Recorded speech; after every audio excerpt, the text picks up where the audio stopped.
Look at all these characters that'll be in Jump Force. Saiyans, pirates, ninjas. Sure, they're dangerous. How about a superhero with absurdly overwhelming strength?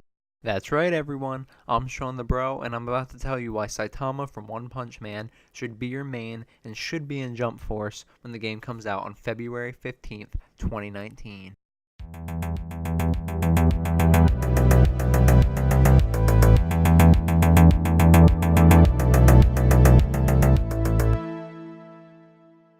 Saitama, better known as One Punch Man, is a superhero who can basically defeat any opponent and destroy any obstacle in, well, you guessed it, one punch.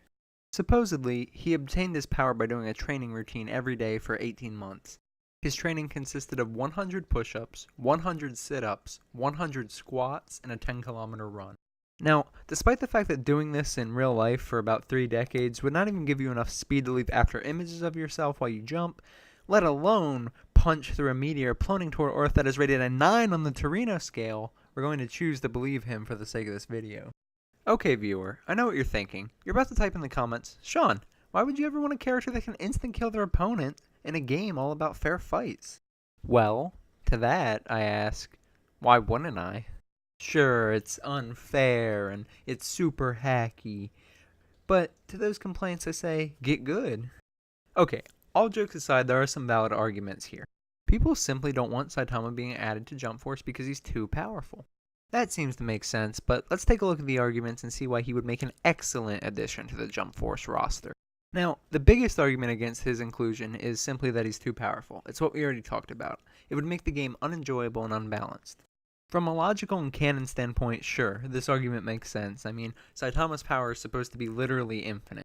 See, Saitama's true goal is to find a challenge that actually tests him. He's literally so overpowered that mankind's greatest threats don't even faze him. So it seems like it'd be over, and arguing to put One Punch Man in Jump Force is just a futile effort, right? Well, not quite. You see, Saitama has actually punched several humans without killing them, and not even permanently debilitating them. Clearly, this means his powers only work against aliens. And that's why he can be in Jump Force, so yeah, thanks for watching. No, actually what's happening here is he's pulling his punches so that he doesn't kill any human beings.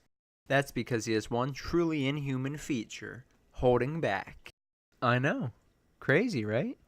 Believe it or not, One Punch Man does not have to destroy everything in one punch, as his name would suggest. More like I'm too overpowered to keep the show interesting, man. We actually see Saitama do the same thing during his fight with Burgos, so we have multiple accounts to prove that he could simply do this throughout all the fights that would take place in Jump Force. In fact, I'd argue that he would. It would probably be more fun for him to do this. Not only could Saitama pull his punches to make the fights more fair, but depending on how the story mode was set up, they could also make the fair fights in the game related to the plot. Although fighting games are usually criticized for their plot, how are you actually going to get Chris Redfield to stand a chance against Deadpool?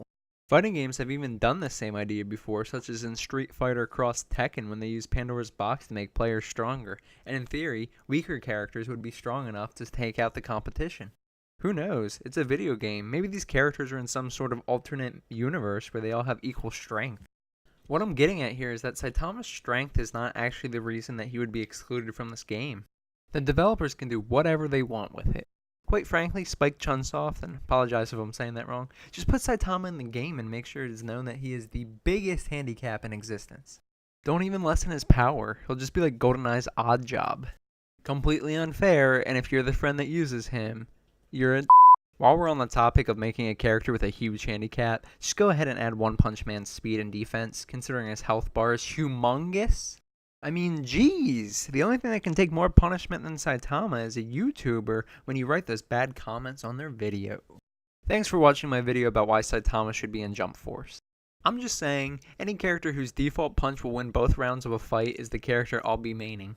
For every like and new subscriber I get from this video, I will do Saitama's workout. If I get to 1,000 subscribers before the next video, I'll 1v1 Saitama on Rust, quickscopes, and throwing knives only, no melee.